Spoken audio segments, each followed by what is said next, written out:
एक गांव में गोपाल नाम का एक किसान रहा करता था।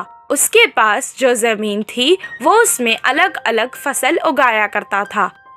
उसके पास एक बैल थी जिससे वो खेत में हल चलाता था और बैलगाड़ी में कभी कभी बांध देता था। बैल सारा दिन काम करके थक जाता था। कभी कभी उसे अपने मालिक पर बहुत गुस्सा आता था, पर कुछ नहीं कर सकता था।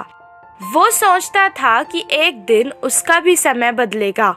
एक दिन अचानक उसके मालिक ने अपने साथ शहर से एक गधा खरीद के ले आए और बैल के साथ उसे भी बांध दिया। गधा बैल के साथ बात करके दोस्ती करना चाहता था।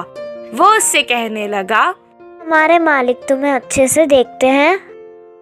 गधे की बात सुनकर बैल दुखी हो गया और अपना सारा हाल सुनाने लगा। ये सुनकर गधे ने कहा, अगर तुम्हें काम से बचना है तो मैं एक उपाय देता हूँ। इसी बात का वो इंतजार कर रहा था कि कोई उसे काम से बचने का उपाय दे।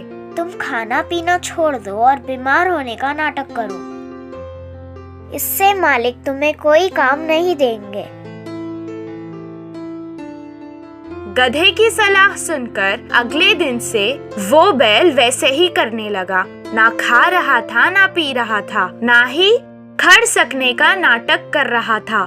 उसे बीमार देखकर किसान उसे छोड़कर अकेला ही खेत चला गया। वो वैसे ही सारा दिन तक बीमार होने का नाटक कर रहा था। 8 दिन बाद किसान ने उस तंदुरुस्त गधे को बैल की जगह अपने साथ खेत ले गया। जो काम वो बैल से करवाता था वो अब गधे से करवाने लगा। सारा दिन मेहनत करने के बाद गधा रात को थक जाता था।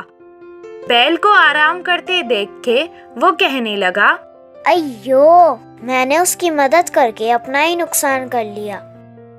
बचने के लिए कुछ उपाय सोचना पड़ेगा। सारी रात वो यही सोचता रहा। सुबह जब वो बैल के पास गया तो उससे कहने लगा कि तुम्हें देखकर मुझे बहुत अफसोस हो रहा है। तुमसे आजकल कुछ काम नहीं होने के कारण तुम हमारे मालिक पर बोझ बनते जा रहे हो। मैंने कल मालिक को बात करते सुना था कि वो तुम्हें अब पशुशाला बेच रहे हैं। गधे की बातें सुनकर वो सोचने लगा कि अब उसे अपना नाटक बंद कर देना चाहिए। अगले दिन से वो तंदुरुस्त होकर खाने और पीने लगा। उसे तंदुरुस्त देखकर किसान उसे अपने साथ खेत ले गया। अब वो उससे ही सारे काम करवाने लगा। इससे गधे को आराम हो गया। इस कहानी से हमें ये शिक्षा मिलती है कि कभी-कभी किसी को सलाह देने से भी हमें परेशानी हो सकती है।